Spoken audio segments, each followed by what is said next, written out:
Hello guys! Welcome to my mini vlog. So, gagawa po ako ng chili garlic. So, ito po ay bigay sa akin na sili na Richarito and then nilagyan ko po yan ng bawang. So, yung sili po is 1/4 kilo and yung bawang po is 4 na buo na bawang. So, yan lang po. Lalagyan ko lang po yan ng oil. Tansya-tansya lang po ito kasi pansarili lang naman siya. So, ayan. Ibe-blender ko po yan. Pag nagbe-blender po ako, hindi po siya yung pinong-pino. May natitira pa rin pong mga bits ng bawang. Ayan guys, ibe-blender nyo lang siya.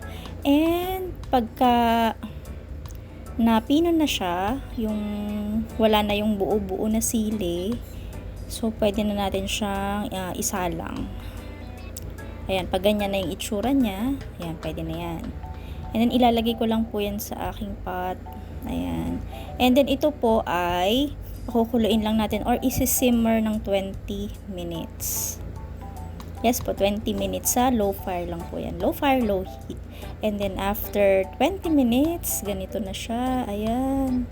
Ilalagay ko na po yung sugar, salt, and pepper. Sama-sama na po yan. Tansya-tansya lang. And yan, after mailagay niya, lalagyan ko naman siya ng oyster sauce. 1 tablespoon lang. Yan, ganyan lang siya. And hahaluin natin hanggang matunaw yung sugar niya and salt.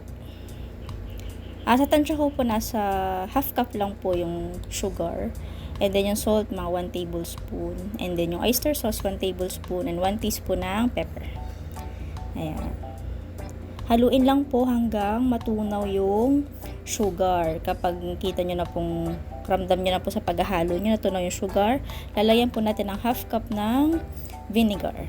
Ayan. And then, isi-simmer lang po natin yan for another 20 minutes.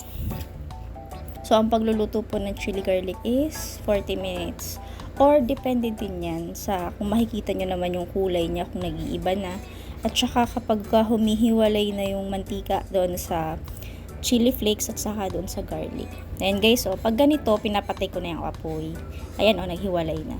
Kasi continuous pa rin yung cooking niyan. Kapag dark nyo yan pinatay, masusunog yung inyong chili garlic. Ayan. Hindi po ganun kadami yung oil na nilagay ko kasi po, una-una, ito po ay pansarili lang. Ayan guys, luto na po yan. Hahayaan lang po natin yan dyan, palalamigin bago ilagay sa bote. So, ito na po yung finished product. Ayan o, hiwalay na siya. Thank you guys for watching.